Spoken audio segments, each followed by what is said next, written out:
घूम फिर के हर बात स्ट्रेट ऑफ हॉर्मूज़ में ही जाकर अटक रही है। देखो ऑयल के प्राइसेज़ बढ़ सकते हैं, ऑयल का क्राइसिस आ सकता है, ये सबको पता है और एलपीजी का शॉर्टेज तो हमने देख भी लिया। लेकिन एक बात में ध्यान नहीं जा रहा लोगों का वो है फर्टिलाइज़र, खाद।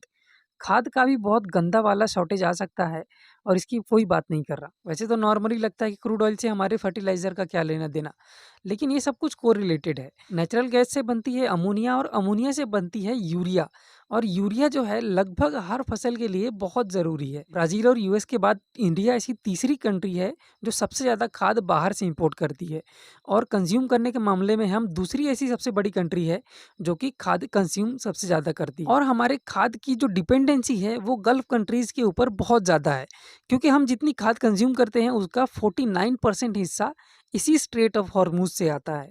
और अभी के समय जब हमारे पास ज़्यादा किल्लत नहीं है किसी बात की, तब भी इफ़को जैसी कंपनी के 2 बड़े-बड़े प्लांट्स पूरी तरीके से शट डाउन है और तीसरा प्लांट इनका सिर्फ़ 50% कैपेसिटी पर चल रहा है। तो ये मान के चलो कि अगर आज के दिन में भी अगर वॉर रुक जाती है तो ऐसे बड़े प्लांट को पूरी तरीके से अपने फुल कैपेसिटी में रन करने के लिए कम से कम 1 महीना लगेगा।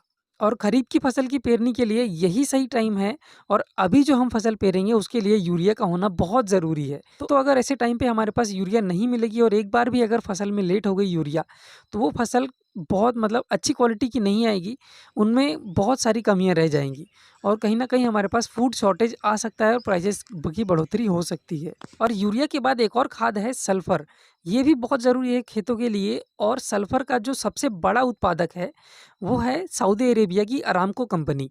और आपको पता ही होगा कि जब ये वॉर स्टार्ट हुआ था, तो स्टार्टिंग में ही ईरान ने सऊदी अरेबिया के अरामको में बॉम्ब गिरा दिए थे और तब से ही ये प्लांट पूरी तरीके से बंद है और वहाँ से हर चीज़ का आना-जाना भी बंद है। तो हमारे पास जितने भी प्लांट थे इंडिया में, उनके लिए कोई भी रॉ मटेरियल ही नहीं आ रहा है, तो आप सोचो कि प्लांट्स रन कैसे करेंगे?